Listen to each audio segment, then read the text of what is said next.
ओम श्री परमात्मने नमः। ओम श्री गुरुभ्यो नमः। ओम श्री ऋषिभ्यो नमः।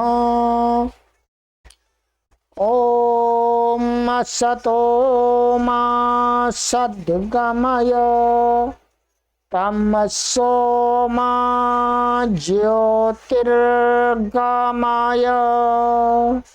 मृत्योर्मामृतंगमय।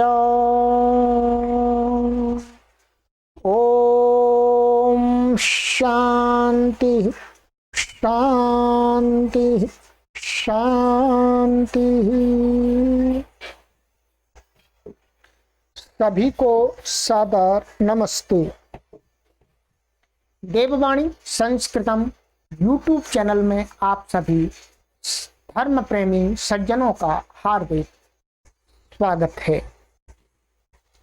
मित्रों, हम कठोपनिषद को पढ़ रहे हैं और आज हम कठोपनिषद की 6वीं कक्षा को पढ़ेंगे और सभी कक्षाओं को क्रमानुसार देखने के लिए प्लेलिस्ट में कॉलम बना दिया गया है।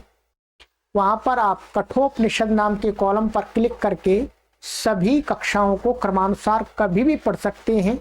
आज पढ़ सकते हैं, आज के 100 साल बाद पढ़ सकते हैं, अपनी समय की अनुकूलता के अनुसार पढ़ सकते हैं। सभी ये निःशुल्क अभियान चल रहा है। आप सभी हमें सहयोग प्रदान करते हैं और आगे भी करते रहें, ऐसा आपसे निवेदन करते हैं। आइएगा, गत कक्षा में मित्रों मैंने आपको नचिकेता के बारे में पढ़ाया था और ये हमने बताया था कि आचार्य यम ने उसको नचिकेता को जो स्वर्ग की अग्नि है उसको प्राप्त करने के लिए उसके लिए जो वेदी चाहिए, उस वेदी में कौन कौन सी ईंटें लगती हैं, वो सारी मैंने चर्चा पिछली कक्षा में कर दी है। ठीक है। और वो जो आचार्य यम नचिकेता से प्रसन्न हो गए थे तो उन्होंने ये कह दिया था कि चल मैं तेरे को एक बार और ये देता हूं कि ये जो अग्नि है, स्वर्ग की अग्नि है, स्वर्ग का जो ज्ञान रूपी है, वो तेरे नाम से प्रसिद्ध हो जाएगा, नाचिकेताग्नि के नाम से प्रसिद्ध हो जाएगा। भविष्य में अनंत काल तक नाचिकेताग्नि के नाम से ही जाना जाएगा।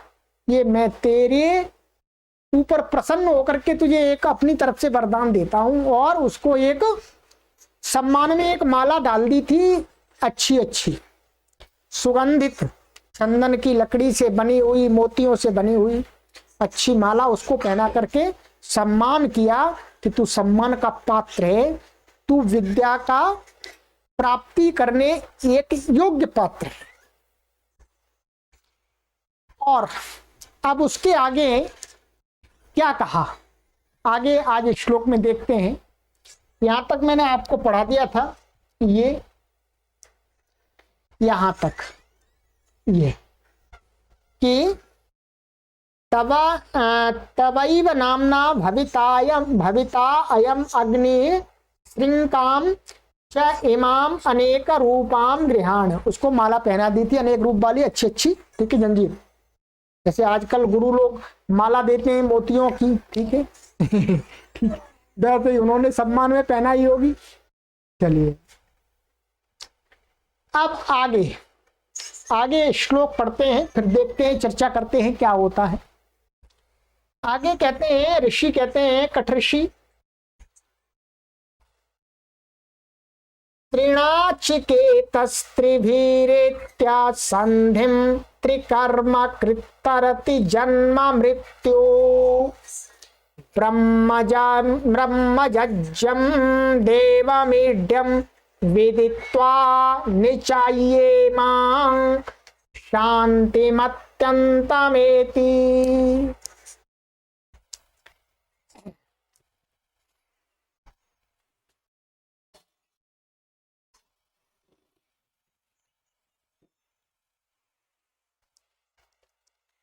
तो कहते हैं कि आइएगा इसका शब्दार्थ में बता देता हूं, फिर इस पर चर्चा कर लेते हैं।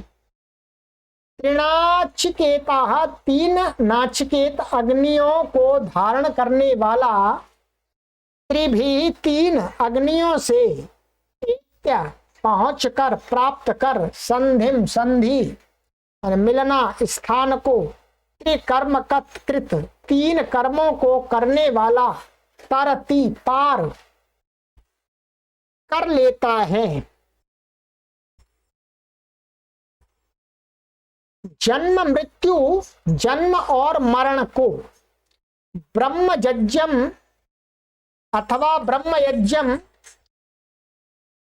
ब्रह्म से उत्पन्न ज्ञान वेद को जानने वाले या ब्रह्मयज्ञ को, देवम, देव को, ईड्यम, स्तुति के योग्य, विदित्वा, जानकर, निचाय्या, पूर्ण निश्चय कर, इमाम, इस शांतिम, शांति को, अत्यंतम, बहुत अधिक, अनंत, एति प्राप्त करता है।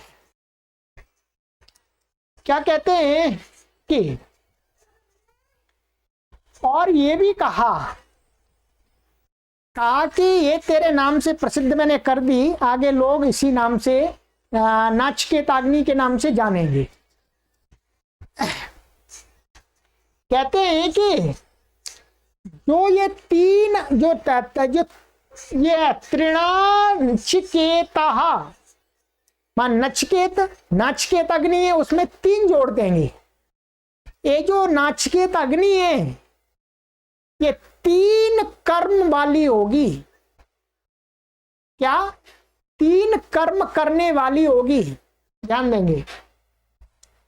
ये क्या है? कहा कि त्रिनाचिकेता त्रिभिः एत्य संधिम त्रिकर्म कृत तरति जन्म मृत्यु, कि जो भी तीन इन अग्नियों को धारण करने वाला व्यक्ति होगा, जिन माने जो स्वर्ग अग्नि को धारण करेगा, वो क्या है? त्रिकर्म कृत संधि, माने संधि को, और वो संधि कैसी है? तीन कर्मों को करने वाली। तो तीन कर्मों को जो प्राप्त कराने वाली संधि है, उस संधि को मन उस कर्म को करने वाला क्या हो जाता है? जन्म मृत्यु तरति, माने जन्म और मृत्यु के पासों से मुक्त हो जाता है। इस पंक्ति का सीधा सा अर्थ ये लगाएंगे कि जो मैंने तुझे ज्ञान दिया है, जो मैंने स्वर्ग की अग्नि का जो ज्ञान दिया है, उस ज्ञान को जो भी फॉलो करेगा उसको तीन कर्म करने पड़ेंगे, तीन संधियों से गुजरना पड़ेगा, और तीन संधियों के गुजरने के बाद वह व्यक्ति जन्म और मृत्यु को पार कर जाएगा। जो मैंने तुझे नाचिकेत अग्नि के नाम से प्रसिद्ध कर दिया है, ज्ञान, स्वर्ग की अग्नि, उसी ज्ञान को जो भी फॉलो करेगा और तीन कर्मों को करेगा, तीन संधियों को, तो वो व्यक्ति संसार से जन्म और मृत्यु को पार हो जाएगा। ध्यान दीजिएगा, भी और समझाऊंगा। और कहते हैं कि ब्रह्म यज्ञम देवम ईड्यम विदित्वा निचाय्य इमाम शांतिम अत्यंतम एति, और इन तीन कर्मों की, तीन संधियों के कर्मों को करने के बाद वो ब्रह्म यज्ञ को जान करके, ब्रह्म यज्ञ माने ब्रह्म को जान करके, और अनंत शांति को प्राप्त करेगा। ये इसका सीधा सा अर्थ। इसके अंदर मित्रों यहां पर ये शब्द आए संधिम त्रिकर्मकृत। संधिम त्रिकर्मकृत माने तीन कर्मों को करने वाली जो संधि है, उस संधि को जो फॉलो करता है, वो तीन कर्म कौन से हैं, ये हमको विचार करना है। यहां पर श्लोक में एक भी एकदम ऐसा नहीं कोई कहा है कि 3 कर्म क्या है, बस संधि कह दिया। परंतु श्लोक तो संक्षिप्त में कहे जाते हैं मित्रों, श्लोक तो संक्षिप्त में कहे जाते हैं। इनका व्याख्यान विशेष कौन करते हैं? आचार्य लोग करते हैं, उपदेशक लोग करते हैं, ज्ञानी लोग करते हैं, अध्यापक करते हैं। तो मित्रों अब आपको समझना है, हमको समझना है कि 3 संधि क्या है। संधि का अर्थ होता है मिलना। 2 चीजों को मिलाने के लिए उसमें एक संधि की जाती है। मानिएगा 2 रस्सियां हैं, ये मानिएगा ये 2 रस्सी हैं, ये 2 रस्सी हैं। यदि इनको जोड़ना है तो आपको यहां पर क्या करना पड़ेगा? यहां गांठ लगानी पड़ेगी। क्या लगानी पड़ेगी? गांठ लगानी पड़ेगी आपको। ये क्या, इस गांठ को ही क्या कहा जाता है? संधि। क्या कहा जाता है? संधि। संधि का अर्थ होता है जोड़ना, जुड़ना। ये तो मैंने आपको एक लौकिक उदाहरण देकर के समझा दिया कि इस गांठ को ही संधि कहते हैं, जहां पर 2 का मिलन होता है, मेल होता है। अब यहां पर हम मृत्यु और जन्म को पार करने की बात कर रहे हैं। उसमें 3 संधियां होती हैं। कौन सी 3 संधियां? वो 3 संधियां कौन सी होती हैं आप विचार कीजिएगा। आइएगा थोड़ा सा हम बोर्ड पर आ जाते हैं।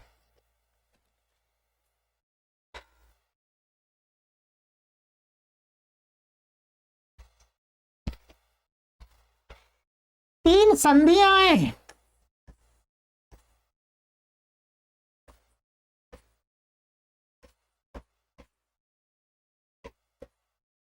कौन कौन सी है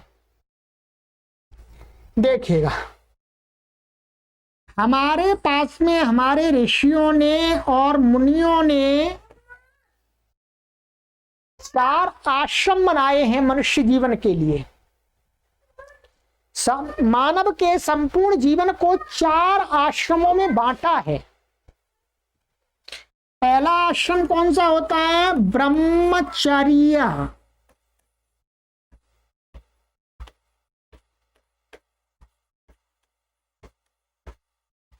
ठीक है। दूसरा आश्रम कौन सा होता है? गृहस्थ आश्रम।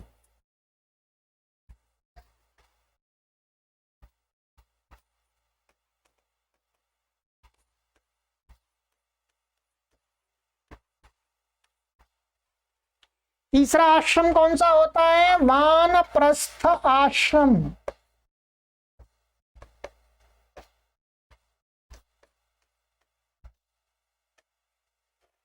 और चौथा आश्रम कौन सा होता है? संन्यास आश्रम।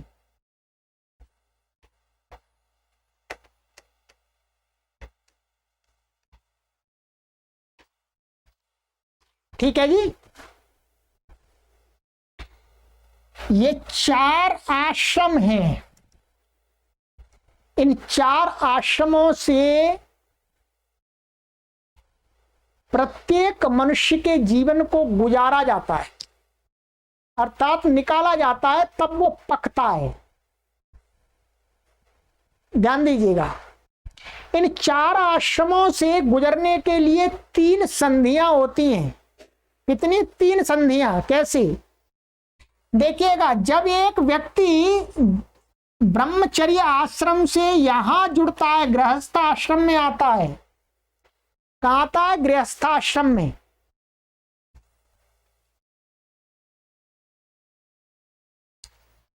देखिए, जब ये ब्रह्मचर्य आश्रम से गृहस्थ आश्रम में जुड़ता है, प्रवेश करता है, तो एक संधि होती है। जो ये कौन सी संधि हो गई? प्रथम संधि।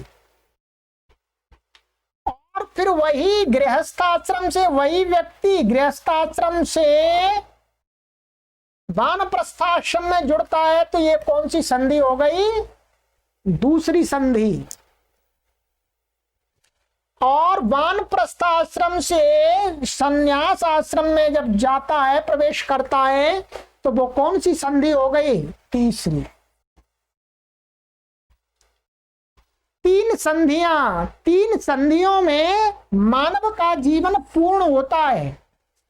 और तीन संधियों के बाद यदि सही तरीके से तीनों संधियों का पालन किया किसी मनुष्य ने, किसी आत्मा ने इस मनुष्य शरीर के अंदर आकर के, तो उसको क्या प्राप्त होता है? इसका परिणाम क्या प्राप्त होता है? जन्म और मृत्यु से छुटकारा। जन्म और मृत्यु से छुटकारा हो जाता है, और छुटकारे के बाद में क्या मिलता है उसको? मोक्ष।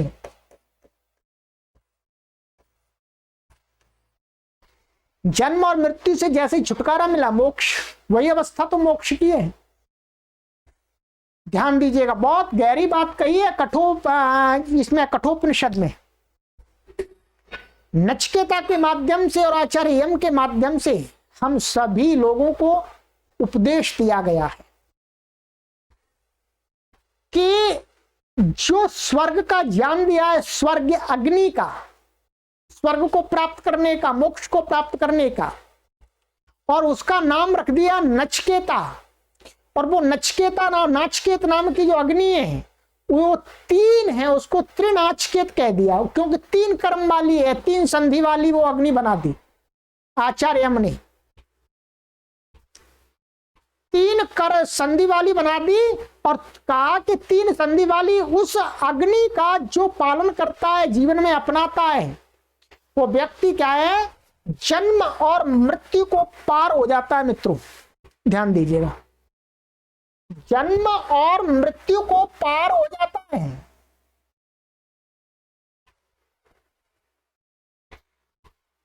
और उसको क्या मिल जाता है? ये मोक्ष, यही स्वर्ग है, जहां दुख का नाम मात्र नहीं होता है, कुछ भी नहीं होता है। मित्र ये समझ लीजिए इस बात को। तो ये तीन संधियां हैं, इन तीन संधियों को ही आचार्य यम ने कहा कि आगे अनंत काल तक जो त्रिनाचकेत अग्नि, जो तीन संधियों वाली है, तीन कर्मों वाली है, उसको जो भी अपनाएगा वो जन्म और मृत्यु को पार हो जाएगा। मित्रों, और जन्म और मृत्यु को पार होने के बाद में उसको क्या मिलेगा? क्या कहा? अनंत शांति मिलेगी। और ये जो है इसको कहा, इसका एक नाम, ये जो ब्रह्मचर्य आश्रम में पहले जाना, फिर गृहस्थ आश्रम में जाना, फिर वानप्रस्थ आश्रम में जाना, फिर संन्यास आश्रम में जाना, इसका कहा ये ब्रह्म यज्ञ है। क्या है? ब्रह्म यज्ञ। जो इसका पालन करता है वो ब्रह्म यज्ञ करता है, और जो ब्रह्म यज्ञ करता है वही जन्म और मृत्यु को पार होता है। मित्रों ठीक है।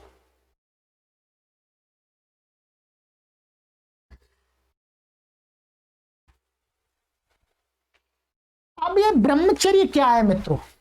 बहुत सारे लोग, क्योंकि मॉडर्न इस समय में टाइम में नहीं जानते हैं, मैं थोड़ा थोड़ा संक्षिप्त से आपको बता देता हूं। हमारे ऋषियों ने और मुनियों ने मनुष्य के जीवन को 100 वर्ष में बांटा। कहा कि जीवेम शरदः शतम, कि मानिएगा 100 वर्ष तक ये मनुष्य जीता है, इसको जीना चाहिए। उन्होंने एवरेज आयु 100 वर्ष की रखी है। क्यों? ऐसा वेद कहता है। 100 वर्ष की आयु में उन्होंने 4 विभाग कर दिए। जब हम 100 वर्ष की आयु में 4 विभाग करेंगे, 100 वर्ष में हम 4 इसमें डिवाइड कर दें इसको, तो आप मानिएगा 100 में करेंगे तो 25 आएंगे। 25 आएंगे, 25 गुणा 4 और बराबर कितने हो जाएंगे? 100 हो जाएंगे। तो 25 वर्ष का एक कालखंड कर दिया उन्होंने, और 25 वर्ष का प्रत्येक कालखंड को इनके साथ लगा दिया। 25 वर्ष दे दिए ब्रह्मचर्य को, 25 वर्ष दे दिए गृहस्थ को, और 25 वर्ष दे दिए वानप्रस्थ को, और 25 वर्ष दे दिए सन्यास को। ठीक है, ध्यान रखिएगा, सुन लीजिएगा, जितना हो सके जीवन में पालन कीजिएगा, यही तो आपसे निवेदन कर सकते हैं। ठीक है, आपको जंगल में तो नहीं भेज सकते। ठीक है, तो कहते हैं ब्रह्मचर्य 25 वर्ष तक मनुष्य को ब्रह्मचर्य रखना चाहिए। ब्रह्मचर्य का अर्थ होता है 25 वर्ष तक व्यक्ति को अपना निर्माण करना होता है, पढ़ना लिखना शिक्षा आदि को लेना होता है, ग्रहण करना होता है, योग्य बनना होता है। ठीक है, 25 के बाद भी बन सकते हैं, ऐसा फिक्स नहीं किया है, एक अनुमानित चीज बता रहे हैं। ठीक है, 25 वर्ष में आप शरीर को मजबूत बनाना होता है, ज्ञान को परिपक्व करना होता है, लोगों से दूसरों के अनुभवों से सीखना होता है, अनुभव लेने होते हैं। फिर 25 वर्ष के बाद में क्या करना होता है, फिर विवाह करना होता है, करते ही विवाह प्राय करके तो। ठीक है, विवाह करना बहुत पवित्र पद्धति है, गलत काम नहीं है। आप सोचें ब्रह्मचारी महान है, ऐसा नहीं है। ये हमारी ऋषियों की पद्धति है कि ब्रह्मचारी को विवाह करना चाहिए, करना चाहिए, डरना नहीं चाहिए। ठीक है, तो कहते हैं 25 वर्ष इसको दे दिए गृहस्थाश्रम में कि भाई अब आप विवाह कर लिया, बच्चे आदि पैदा कीजिएगा, परिवार का पालन पोषण कीजिएगा, बच्चों को बड़ा कीजिएगा, उनको पढ़ाइएगा लिखाइएगा। ठीक है, और साथ साथ में अपना आत्मनिर्माण भी करते रहिएगा, अच्छे काम करना चाहिए, दान देना और भी आदि जो भी कर्तव्य हैं। और फिर ये 50 वर्ष हो गए आपके दो के, फिर 25 वर्ष वानप्रस्थ को। भाई आप कहा कि ऐसा है, अब बच्चे बड़े हो गए आपके 25 वर्ष में, 25 वर्ष में विवाह हो जाएगा, 25 वर्ष में विवाह लाख हो ही जाते, नहीं होते 30 मान लीजिएगा, 28 मान लीजिएगा, थोड़ा आगे पीछे हो सकता है। तो फिर कहा कि फिर आपको वानप्रस्थ का अर्थ होता है वन की तरफ प्रस्थान। प्राचीन काल में ऐसा ही होता था कि जो भी विद्या के केंद्र थे, आश्रम आदि थे, वो कहाँ होते थे, वनों में होते थे, जंगलों में होते थे।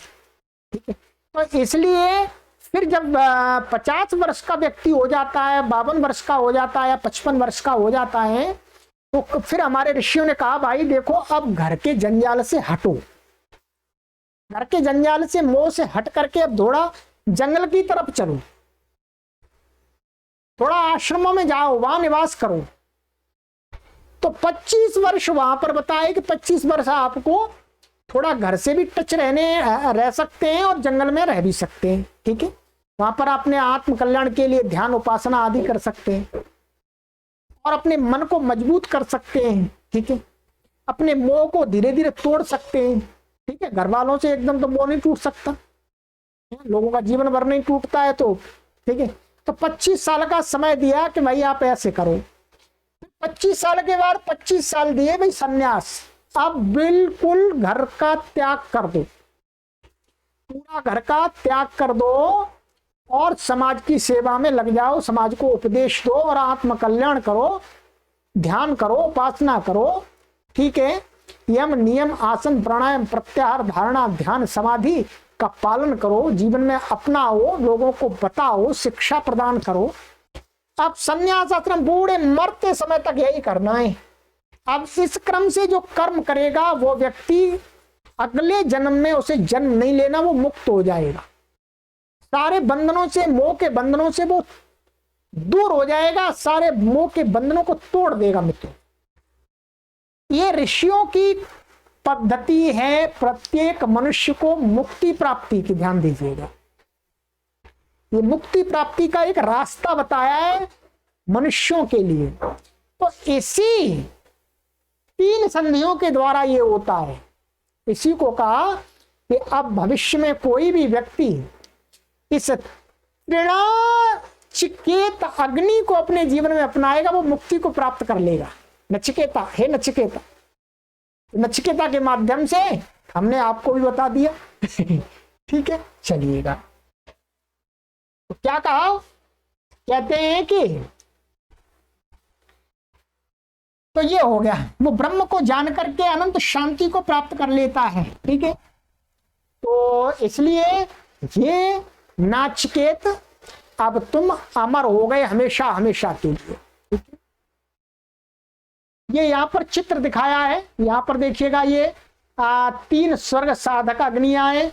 ये 3 माने ब्रह्मचर्य आश्रम का दिखा दिया फोटो, फिर ये गृहस्थ आश्रम में दिखा दिया, बच्चा भी हो गया यहाँ पर, फिर वानप्रस्थ आश्रम में ये कपड़े धारण कर लिए, धोती कुर्ता जी, धोती कुर्ता तो यहाँ पर भी है। फिर संन्यास आश्रम में कमंडलू लेना है, ठीक है, कमंडलू लेना है, ठीक है। बहुत सुंदर फोटो बनाया है, प्रतीकात्मक बनाया, बहुत सुंदर बनाया है।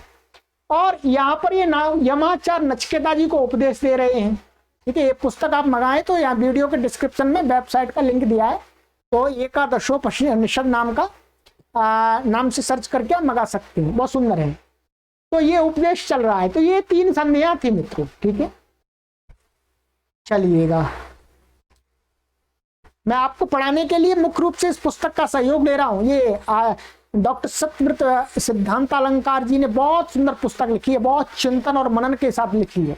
मैं इसलिए प्रत्येक पाठक को बोलता हूं कि आपको उपनिषद पढ़ना है तो आप इसी पुस्तक के माध्यम से पढ़िएगा, तो आपको एक सूक्ष्म विचार मिलेगा, ऋषियों की पद्धति को समझने का एक तरीका मिलेगा कि ऋषि कहना क्या चाहते हैं, ठीक है।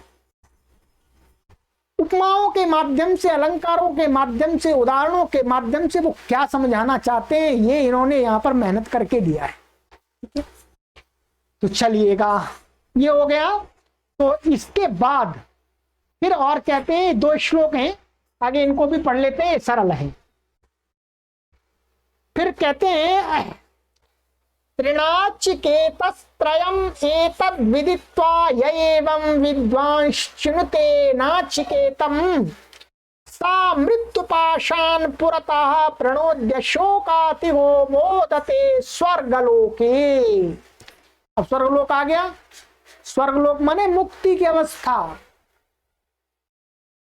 त्रिनाचिकेता 3 अग्नियों का सेवन करने वाला व्यक्ति, त्रयम तीनों को, एक तत् माने इसको, विदित्वा जानकर, यह जो, एवं इस प्रकार, विद्वान जानने वाला ज्ञानी, चिनुते चयन करता है, नाचिकेतम अग्नि को, साहा वाहा मृत्यु पाषाण मृत्यु के बंधनों को, पुरतः आगे से, पहले से, सामने से, विद्यमान प्रणोद्य हटाकर, शोकातिगा शोक रहित होकर, मोदते आनंद भोगता है, स्वर्गलोके स्वर्गलोक में, ठीक है। यही कहा कि हे नचिकेता, भविष्य में कोई भी व्यक्ति ऋणाचिकेत जो नाचिकेत अग्नि है, उसका 3 अग्नि है, उनका 3 संधियां, उनका पालन करेगा, वो क्या होगा, वो व्यक्ति मृत्यु को सब तरफ से, अर्थात ब्रह्म को सब तरफ से जान करके, मृत्यु को, मृत्यु के पाषाण को पुरतः सामने से, सब तरफ से मृत्यु का जो भय होता है सब तरफ से होता है, उसको जान लेगा कि कहीं पर मृत्यु भय नहीं है, क्योंकि आत्मा तो मरती ही नहीं है, आत्मा तो मरती ही नहीं है, मरता तो शरीर है। तो इसलिए कहा सब तरफ से शोक आएगा और शोक को छोड़ देगा, फिर उसको कोई शोक नहीं है। और फिर क्या है, शरीर छोड़ने के बाद वह स्वर्गलोक के मोदते, स्वर्गलोक माने मोक्ष में आनंद प्राप्त करता है। आनंद प्राप्त होगा जी। दुख तो तब होता है, शरीर होता है, कोई पीटता है जी कोई गाली देता है तो कान सुनते हैं, तो अपमान सहन नहीं होता है तो दुख होता है। फिर कहते हैं आचार्य आगे कि एषते अग्निर्नचिकेता स्वर्ग्योऽयम् अवृणीथा द्वितीयेन वरेण एतम् अग्निं तवैव प्रवक्ष्यन्ति जनासः तृतीयं वरं नचिकेतो वृणीष्व। कहा कि ऐसा यह तेरी तुझे अग्नि, अग्नि नचिकेता, हे नचिकेता, स्वर्ग को देने वाली, यम जिसको अवृणी था वर रूप में मांगा था, द्वितीय दूसरे वरेण वर से, एकम इसको, अग्निम अग्नि को, तब तेरा एव ही प्रवक्षन्ति कहेंगे जना सह मनुष्य जनता। तृतीयम तीसरे वरम वर को नचिकेता हे नचिकेता वृणीश्व मांग। कहा कि नचिकेता तूने जो दूसरे वर के रूप में मुझसे स्वर्ग अग्नि मांगी थी वो मैंने तुझे दे दी और उसका नाम भी दे दिया, तेरे नाम के साथ जोड़ दिया नाचिकेता अग्नि। और कहा कि जो ये 3 संधियों वाली नाचिकेता अग्नि है वो तेरे ही नाम से प्रसिद्ध हो जाएगी, लोग आगे भविष्य में तेरे ही नाम से इसको कहेंगे। उसमें नचिकेता का नाम जुड़ ही गया। और कहा कि भाई अब दूसरे वर से 2 मांग लिया तूने, वो मैंने दे दी, अब तू तीसरा वर मांग। 3 वर की प्रतिज्ञा की थी, तीसरा वर मांगो। अब आगे की कक्षा में तीसरा वर मांगेगा नचिकेता, देखते हैं क्या मांगता है। अब बहुत विशेष आने वाला है। तीसरा जो वर है वो बहुत ही विचारणीय है, बहुत ही जीवन से टच करने वाला है, जीवन को प्रेरणा देने वाला है। और प्राय करके जो धनिक लोग हैं उनके लिए बहुत ज्यादा है। तो आप सभी इसको सुनते रहिएगा, पूरी सीरीज को पूरे चिंतन और मनन के साथ आप तक अच्छी बातों को पहुंचा रहे हैं। पूरा कठोपनिषद आपको पढ़ाएंगे मित्रों। चलिएगा आगे की कक्षा में मिलते हैं। लाइक अवश्य कीजिएगा, शेयर करना मत भूलिएगा, अपने मित्रगणों को भी शेयर कीजिएगा, वो भी ऋषियों के विचारों से परिचित हो जाएं। इसमें आपको भी पुण्य मिलेगा, मुझे भी पुण्य मिलेगा और उनके जीवन का भी उद्धार होगा। चलिए सर्वेभ्यो नमः।